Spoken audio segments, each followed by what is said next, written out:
اللہ رب العزت نے قرآن مجید کے دوسرے پارے میں ارشاد فرمایا کہ وَلَا تَقُولُوا لِمَنْ يُقْتَلُ فِي سَبِيلِ اللَّهِ أَمْوَاتٌ بَلْ أَحْيَاءٌ وَلَٰكِن لَّا تَشْعُرُونَ۔ اللہ پاک فرماتا ہے کہ جو لوگ میری بارگاہ میں مارے جائیں، میری راہ میں شہید کیے جائیں، انہیں مردہ بولیے، انہیں مردہ نہ کہو۔ اس کی تفسیر میں ایک شخص نے کہا کہ دراصل وہ مر تو جاتے ہیں لیکن اللہ نے بطور حیا فرمایا ہے کہ انہیں مردہ نہ کہو، مر وہ جاتے ہیں۔ لیکن اس کا اصل ترجمہ اور تفسیر یہ ہے کہ میرے آقا علیہ الصلوۃ والسلام نے فرمایا، راوی ابن عباس ہیں، حضور علیہ الصلوۃ والسلام کے نور نظر ہیں، وہ فرماتے ہیں کہ آقا علیہ السلام نے فرمایا جو شخص اللہ کی راہ میں مارا جاتا ہے، شہید کر دیا جاتا ہے، اس کا مقام یہ ہوتا ہے کہ وہ دنیاوی زندگی جیسی اسے زندگی بھی عطا ہوتی ہے اور جنت میں اعلیٰ نعمتوں والے کھانے بھی اسے عطا کیے جاتے ہیں۔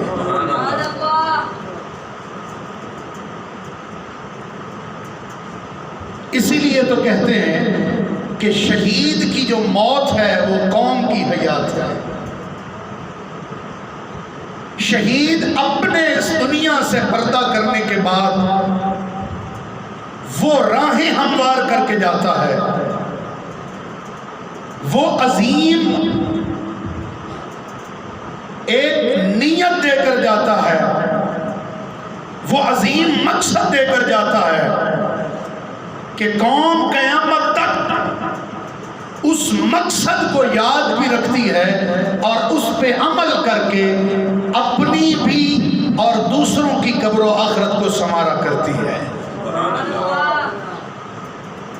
ایک مقام پر تو رب فرماتا ہے کہ کل نفس ذائقۃ الموت، موت کا ذائقہ ہر جان نے چکھنا ہے۔ اور دوسرے مقام پر فرمایا وَلَا تَحْسَبَنَّ الَّذِينَ قُتِلُوا فِي سَبِيلِ اللَّهِ، لوگوں کبھی گمان بھی نہ کرنا کہ شہید مردہ ہے، شہید مر گیا ہے، یہ کبھی گمان بھی نہ کرنا۔ شہید تو زندہ ہے لیکن تم ان کی زندگی کا شعور نہیں رکھتے۔ شہید اللہ تعالیٰ کی طرف سے عظیم نعمتیں پاتا ہے اور جنت کے اندر اسے دنیاوی زندگی عطا کی جاتی ہے، اسے رزق بھی دیا جاتا ہے۔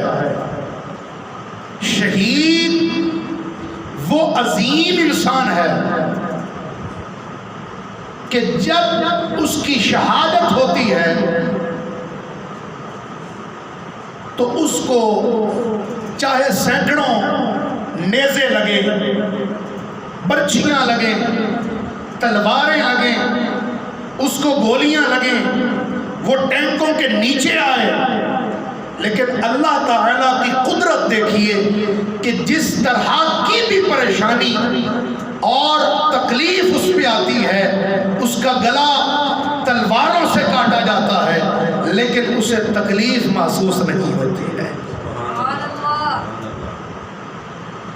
شہید پچھلی زندگی میں کتنا گناہگار ہو، کتنا سیاہکار ہو، کتنا بدکار ہو، لیکن جب اللہ کی راہ میں اس کی گردن کو کاٹا جاتا ہے، جب اس کو شہید کیا جاتا ہے، اللہ رب العزت اس کے خون کا پہلا قطرہ زمین پر نہیں آتا ہے، اللہ اس کے سارے گناہوں کو مٹا دیتا ہے۔ اگر ہمارے ہاتھ پہ ایک کانٹا بھی لگے تو ہمیں کتنی تکلیف ہوتی ہے، ہمیں درد محسوس ہوتا ہے یا نہیں ہوتا؟ بولیے، درد محسوس ہوتا ہے، تکلیف ہوتی ہے، مولا پھر ذہن کام نہیں کرتا، اس پہ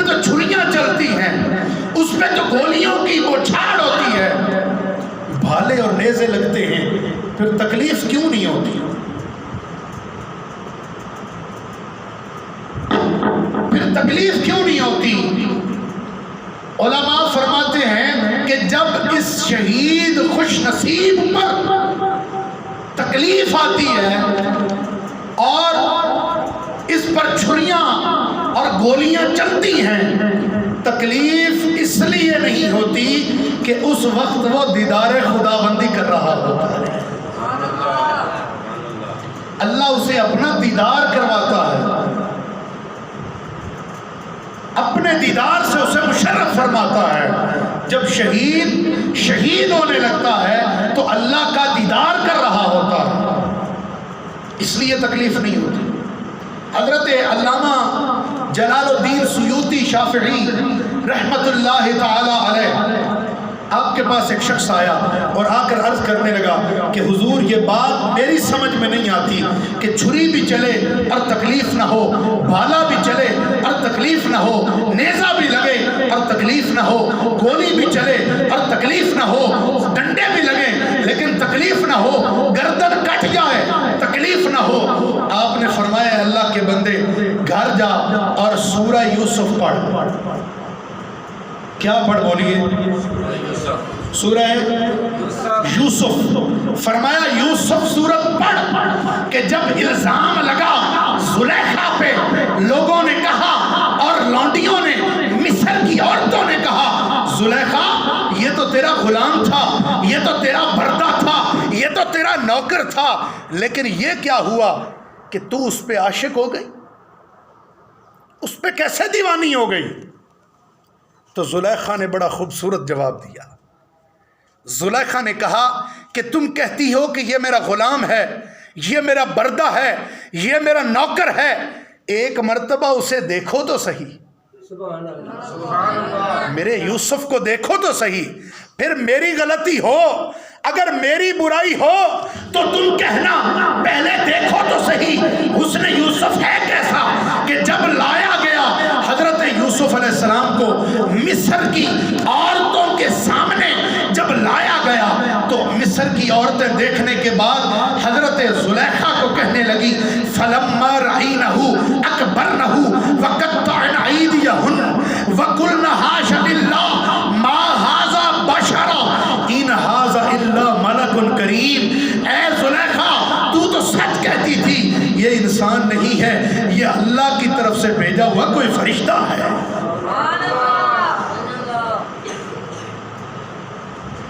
یہ اللہ کی طرف سے بھیجا ہوا فرشتہ ہے جس کو دیکھ کر ہم بھی وارفتہ ہو گئی ہیں، ہم بھی دیوانی ہو گئی ہیں، اتنا حسین ہے، اتنا عظیم جمیل ہے، اس کو ہم نے دیکھا ہے۔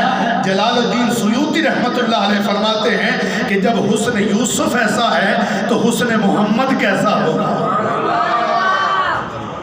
جب حسن یوسف ایسا ہے تو حسن مصطفیٰ کیسا ہوگا؟ حسن مصطفیٰ کا عالم کیا ہوگا کہ جب دیکھنے والیوں نے دیکھا تو کہا یہ فرشتہ ہے، یہ کوئی انسان نہیں ہے، یہ ملک الکریم ہے۔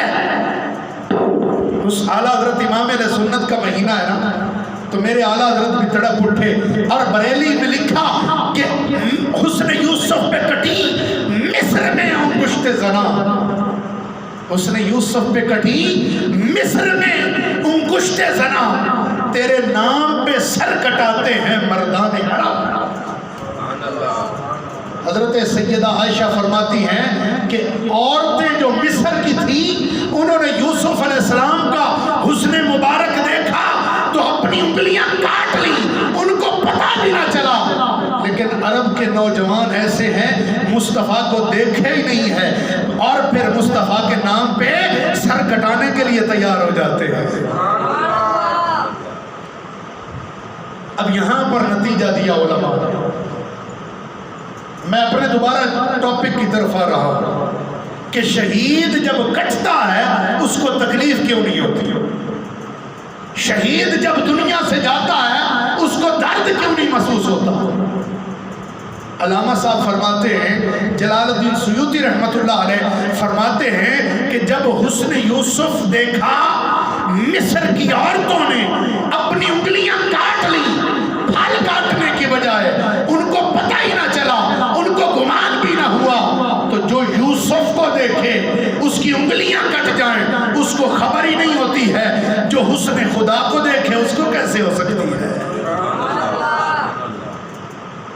پھر فرمایا کہ قیامت کے دن میدان محشر میں اللہ کریم اعلان کرے گا، میرا رب اعلان کرے گا اور کہے گا کہ بتا میں نے تیرے لیے عظیم نعمتیں تیار کی ہیں، اس جنت کو سجایا ہے، تیرے لیے عظیم چشمے جاری کیے ہیں، جنت عدن، جنت نعیم، جنت فردوس بنائی ہے، اے شہید تجھے کیا چاہیے؟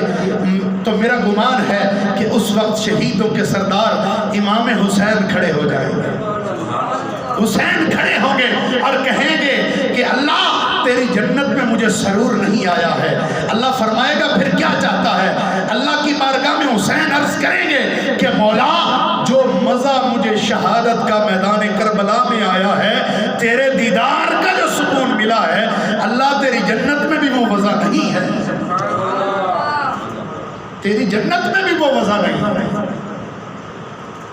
لوگ یہ شور کرتے ہیں سوشل میڈیا پہ اور مسجدوں میں اور ممبروں پہ بیٹھ کے محافل میں کہ شہید کیسے زندہ ہو سکتا ہے، شہید زندہ کیسے ہو سکتا ہے؟ علماء فرماتے ہیں کہ سب سے بڑی دلیل تو یہ ہے کہ ان اللہ علی کل شیء قدیر، یہ شہید جو زندہ ہے اس کو زندہ رکھنے والی ذات کون سی ہے؟ اس کو کون زندہ رکھتا ہے؟ اللہ زندہ رکھتا ہے، اور جسے رب کا دیدار بھی نصیب ہو اور شہادت عظمیٰ بھی نصیب ہو، وہ حسین کیسے زندہ نہیں ہو سکتا ہے؟ اور آپ حیران ہو جائیں گے کہ شہید زندہ ہے، شہید زندہ ہے، اس کی دلیل آپ کے گھر میں موجود ہے۔ شہید زندہ ہے، اس کی دلیل آپ سب کے گھر میں موجود ہے۔ جن لوگوں نے اپنے گھروں میں مرغیاں رکھی ہیں وہ سب کبھی کسی دن کوشش کرنا اور یہ تجربہ کرنا اور دیکھنا کہ شہید کیسے زندہ ہوتا ہے۔ جو لوگ گھروں میں مرغیاں پالتے ہیں وہ لوگ دیکھنا کہ شہید کیسے زندہ ہوتا ہے، اللہ کس طرح بندے کو زندہ رکھنے پر قادر ہے۔ اب دیکھنا کہ جب انڈے مرغی کے نیچے رکھے جاتے ہیں اور میں نے سنا کہ 21 دن کے بعد نکلتے ہیں، 21 دن یا 25 دن کے بعد بچے باہر آتے ہیں انڈے سے بچے 21 دن یا 25 دن بعد آتے ہیں۔ لیکن اب دیکھنا، کبھی غور کرنا، 17ویں 18ویں دن بچوں کی اندر سے آواز آنا شروع ہو جاتی ہے۔ غور کیجئے گا اس بات پہ، علماء نے اس دلیل کو کتابوں میں لکھا ہے کہ شہید کو اللہ کیسے زندہ رکھتا ہے اور زندہ رکھنے پر قادر کس طرح ہے۔ 21 یا 25 دن کے بعد بچہ مکمل ہو کے باہر آتا ہے، لیکن 17ویں دن، 18ویں دن، 19ویں دن آواز اندر آتی ہے، پتہ چلا کہ 17ویں دن سے بچہ اس کے اندر زندہ ہوتا ہے اور 8 دن وہ زندہ رہتا ہے، بغیر ہوا کے، بغیر پانی کے، بغیر خوراک کے، بغیر آکسیجن کے، بغیر طاقت کے، بغیر ہوا کے۔ اگر اللہ بچے کو اس انڈے کے خول کے اندر زندہ رکھنے پر قادر ہے تو اللہ شہید کو قبر میں زندہ رکھنے پر بھی قادر ہے۔ اللہ قادر ہے کہ بچے کو اگر انڈے میں زندہ رکھ سکتا ہے تو اللہ شہید کو بھی قبر میں زندہ رکھ سکتا ہے۔ اور یہ گھرانہ تو وہ گھرانہ ہے کہ جس کی شان میں کیا بیان کروں۔ مولا علی کا ایک غلام تھا نا، حسین تو اپنی جگہ ہے، حسن کی شہادت تو اپنی جگہ ہے، علی اکبر و اصغر تو اپنی جگہ ہے۔ حسین کا قافلہ جب واپس جا رہا تھا نا تو حبر الاحبار یہودی، یہ شخص 10,000 درہم لے کر ایک رات کے لیے اس نے میرے آقا امام حسین کا سر انور لیا تھا اپنے گھر رکھنے کے لیے، ایک رات کے لیے۔ یہ یہودی تھا، حبر الاحبار اس کا نام تھا۔ ایک رات کے لیے 10,000 درہم لے کر اس نے یزیدیوں سے سر انور وصول کیا، اپنے گھر لے گیا۔ یزید اور ان کی یزیدی فوجی رات